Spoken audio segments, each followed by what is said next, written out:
Hoje vamos falar de confiança.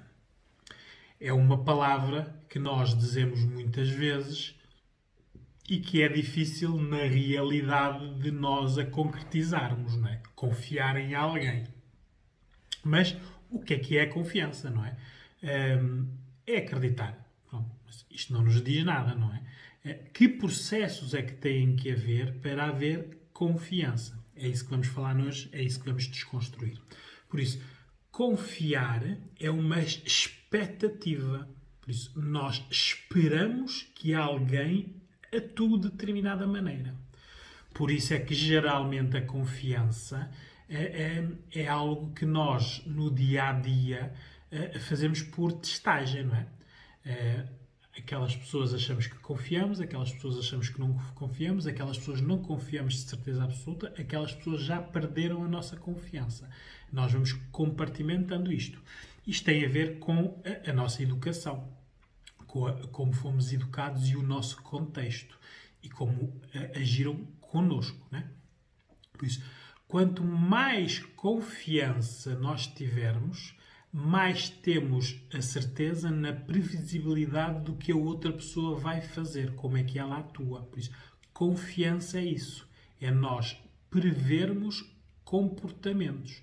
Se nós confiarmos naquela pessoa e o comportamento que ela tiver for igual àquele que nós esperamos, nós confiamos. Se nós confiarmos naquela pessoa e aquela pessoa, o comportamento for o oposto daquilo que nós esperamos, nós não confiamos nela. Por isso, a expectativa do comportamento é que nos faz confiar. É uma previsibilidade de comportamento. É isso que vocês têm que pôr na vossa cabeça. Confiar é nós conseguirmos prever o que é que a outra pessoa vai fazer. Nas idades, vamos desconstruir isto agora por idades, a criança confia em 100%, não é? Por isso é que acreditam nos Pai Natais e naquelas magias que nós fazemos, porque está na idade da magia, não é? Tudo, e está na aprendizagem, tudo o que fazem, eles confiam, não é? É tal tentativa e erro, não é? Quando eles esperam determinada coisa e ela não acontece, choram, fazem birras, porque estão a digerir o não. Mas geralmente a criança acredita, porque como não tem vivências, não tem históricos de falta de confiança, acredita. O adolescente é conforme esta aprendizagem. Se ele chegar à adolescência em que o contexto onde viveu era de confiança, as pessoas, tudo o que diziam, faziam, tudo o que faziam correspondia ao que diziam, não lhes mentiam, não os enganavam. Isso cria aqui um potencial de confiança que o adolescente depois perante o mundo começa a funcionar com. Se estiverem em ambientes de criança em que os pais mentem, dizem uma coisa e fazem outra, prometem muitas coisas, as regras hoje são umas, amanhã são outras, não acreditam nas potencialidades, sobreprotegem as crianças, não as deixam fazer tentativas e erros, estão sempre a ver o que é que o menino ou a menina está a fazer para não se magoar. Esse tipo de situação potencia uma pessoa não ter confiança no mundo e nas pessoas. Porque a previsibilidade que conhece é incerta. Nada do que ele expecta, as expectativas deles, corresponde ao que acontece na realidade. Ora, o adulto é a mesma coisa, né? Conforme vem destes dois contextos, mas tem aqui já as vivências e o histórico, já tem as tentativas e erros. Né? Por isso, aqui o adulto idealiza algo e depois tem a realidade. Por isso, há aqui a expectativa da previsibilidade de comportamentos, mas também tem a expectativa de que o que pode acontecer. Muitas vezes as pessoas, no seu relacionamento com as outras pessoas, ou confiam até a prova em contrário, ou não confiam. Né?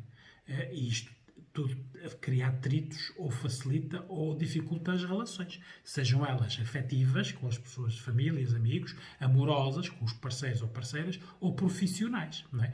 Pessoas que não conseguem confiar, não conseguem, por exemplo, profissionalmente, delegar em alguém as tarefas. Não é?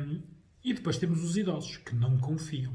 porque aqui já tem um historial de vida e tem aqui algo que está a dificultar-lhes, que é que eles começam a perder a audição e a visão e por isso, como alguns sentidos começam a falhar, ele desconfia, fica mais pela desconfiança. Ora, aqui vamos desconstruir por género. O género masculino desconfia sempre, como regra, porque não quer perder o domínio. Por isso, como não quer perder o domínio do seu contexto, desconfia. Está sempre na tentativa de descobrir se as outras pessoas o estão a enganar.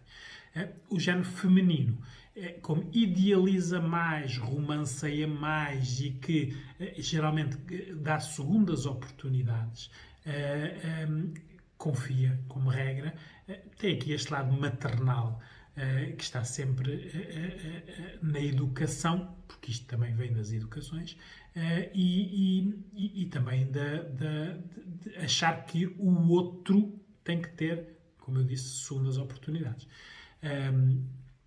Para nós termos uma boa confiança, temos que ter uma boa autoconfiança. Por isso temos que confiar em nós, para depois, nas nossas capacidades, no que sabemos fazer, no que dizemos, para confiar nos outros, confiar no futuro e depois ter confiança também nos feedbacks, que é aquilo que nos devolvem. Né? Nós damos confianças a determinadas pessoas e esperemos que essas pessoas nos deem como feedbacks mais confiança ou pelo menos que não nos criem desconfianças.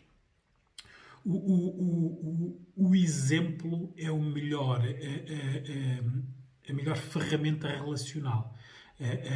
Seja individual, por isso eu com outra pessoa ou eu com uma equipa de pessoas. Não é? Se eu for um exemplo de o que eu digo faço e o que eu faço corresponde ao que eu penso, por isso dá-nos o nosso perfil de pessoa confiável, é muito mais fácil a minha relação com o outro e a minha relação com equipas. Né? As equipas vão vendo eu como um elo confiável e o meu parceiro ou a minha parceira vão ver eu como uma pessoa fiável.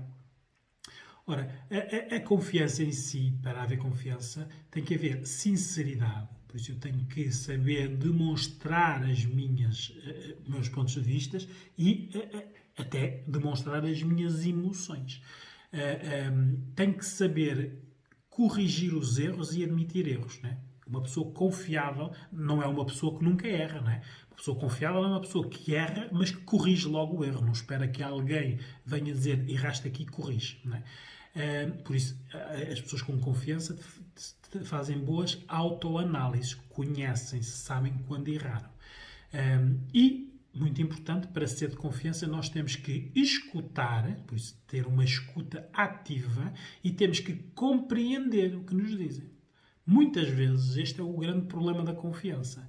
As pessoas, entre duas pessoas ou uma equipa, se nós não escutarmos bem, primeiro, por isso, compreendermos a mensagem e compreendermos o que é que temos que fazer, por isso, saber interpretar instruções. Se nós não soubermos isto, não somos uma pessoa de confiança. Não pela nossa educação, ou caráter, ou personalidade, mas porque não entendemos. Aqui, muitas vezes, a parte educacional tem grande propensão na parte da confiança, porque há pessoas que, não estudando, que são pessoas mais limitadas, não conseguem raciocinar muito bem. Por isso, dar-lhes instruções muito difíceis, as pessoas, como não percebem as instruções, não executam. Ora, se não executam, não são de confiança. Por isso é que nas profissões, por exemplo, as profissões mais físicas, a pessoa não usa tanto a parte do raciocínio, da inteligência, né? É mais físico. São pessoas que menos confiáveis. Porque nós depois, com o nosso histórico da educação, sabemos para... em termos de confiança ao mundo, nós sabemos como agimos. Por isso, a confiança, por exemplo,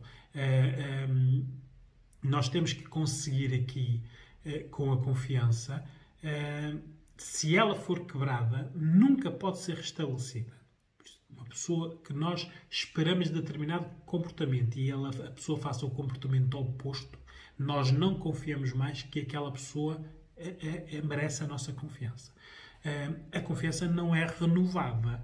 Quer dizer que a pessoa, se fizer determinados erros com outras pessoas, por exemplo, isso não sendo de confiança para outras pessoas, para nós também não é. Nós não começamos do zero. Por isso a pessoa não é confiável para muitas pessoas e depois passa a ser para nós. Não é?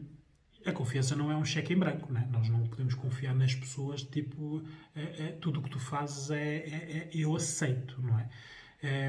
E a confiança não pode ser uma arma de poder. Não é? Há pessoas que controlam outras pessoas, convencendo-as de que são pessoas de confiança, quando não são, quando as suas intenções são más, quando estão a usar as pessoas, quando estão a lucrar com as pessoas, simplesmente porque aquelas pessoas não têm comparativos e não podem perguntar a outras se aquela pessoa é de confiança ou não. Aqui, a religião, na educação, também tem uma grande propensão, leva as pessoas a mostrarem mais confiança, porque todos seguem os mesmos princípios, não é? Aqui, independentemente da religião. Mas aquela religião segue todos os princípios, por isso são castigados pelas falhas e as falhas estão identificadas nos tais princípios. Todos são merecedores de confiança e todas as dificuldades que acontecem geralmente são encaradas como testes. Por isso, a religião tem esta componente que leva as pessoas a ser mais crédulas, mais inocentes, esperarem que os outros agem como elas. Ora, se forem da mesma religião, muito bem. Se não forem da mesma religião, têm uma dificuldade. Ou se forem da mesma religião, mas pessoas que não têm caráter ou que mentem, têm sempre este problema, não é? O que é que retira a confiança? Não é? Para retirar a confiança, nós deixamos de ter confiança quando nos julgam, não é? Quando há julgamentos de nós sem nos conhecerem, não é? Mal entendidos, a tal escuta não ativa, nós não percebemos, não é? Agimos e depois, claro, não somos de confiança porque não percebemos a mensagem. Também existem aqui as crenças, não é? As pessoas são educadas de determinadas maneiras, esperamos determinadas reações e quando elas não se concretizam, nós não confiamos. Existe também o racismo histórico. Aqui o racismo no sentido de que toda a história onde nós vimos que houveram maus exemplos da humanidade, seja para os africanos, para os chineses, para os brasileiros, para os indígenas, para este histórico que nós aprendemos leva-nos a nós também o termos na nossa avaliação de confiança. Não é? Se o contexto for parecido, nós podemos ir buscar este histórico para não confiar. As más experiências, né? Se nós vivemos em contextos onde toda a gente nos engana, toda a gente nos mente, toda a gente nos usa, a confiança é difícil de nós termos. Não é? Quando existem drogas, bebidas ou pessoas que abusam dos medicamentos, por isso as pessoas não estão no seu ideal, por isso não estão a 100%, por isso não são merecedoras da nossa confiança. Pessoas que mentem ou mentem reiteradamente, não é? Também não merecem a nossa confiança. E depois o histórico pessoal. Não é? Há pessoas que nós nem as conhecemos, mas já vêm com famas de que são pessoas que não são confiáveis. Não é? E isto mina a nossa confiança na outra pessoa. O importante nos nossos dia-a-dia, não é? É nós, antes da confiança, termos aqui duas preocupações, que é a reciprocidade. Por isso, vão ver o vídeo que eu fiz sobre a reciprocidade. Por isso, eu dou e recebo na mesma proporção. Isto é importante, porque a confiança também tem a ver com isso. Eu não posso confiar muito numa pessoa e receber pouca confiança. Né? A reciprocidade é aqui uma base. Né? E depois aqui, o registro da culpa também é muito importante. Né? Porque há pessoas que confiam noutras simplesmente porque se sentem culpadas da bagagem que trazem de outras relações, de outras situações, de outros contextos. Né? Por isso, como muitas vezes foram enganadas, a confiança não existiu, elas chegam ao ponto que todas as pessoas foram assim com elas porque ela é culpada, ela não é confiável. Então, confiam. à espera de que haja reciprocidade, não é?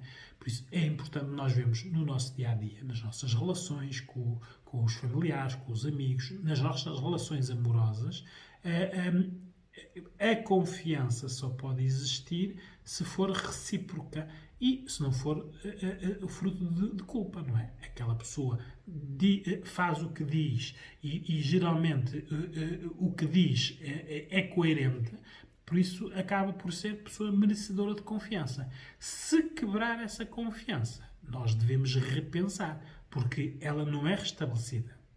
A pessoa pode admitir, pode pedir desculpa, mas a confiança naquela pessoa não é 100%, porque ela já falhou uma vez, por isso já foi imprevisível. Por isso é importante que nós joguemos bem com a previsibilidade. Se nós, sendo pessoas de padrões, temos padrões de ter determinados comportamentos, não é? As outras pessoas também, não é? Quem tem comportamentos de enganar, de mentir, de não ser fiável, de ser imprevisível, nós não vamos depositar ali a nossa confiança porque já sabemos que é algo que não vai depois ter sucesso, não é? Por isso, é importante nós sabermos que nós não perdemos a confiança de alguém, não é? Quando somos apanhados numa mentira ou em algo que não devíamos fazer. Por isso, nós não perdemos a confiança nesse momento que somos apanhados. Nós perdemos a confiança do outro no momento em que enganamos. Ainda ninguém sabe, mas nós já sabemos que não devíamos ter feito aquilo. Não somos merecedores da confiança. Por isso, antes de sermos apanhados, nós já perdemos a confiança do outro. Depois é o tempo de nós gerirmos, né? Mentirmos ou não mentirmos, de maneira a ver qual é a reação da outra pessoa.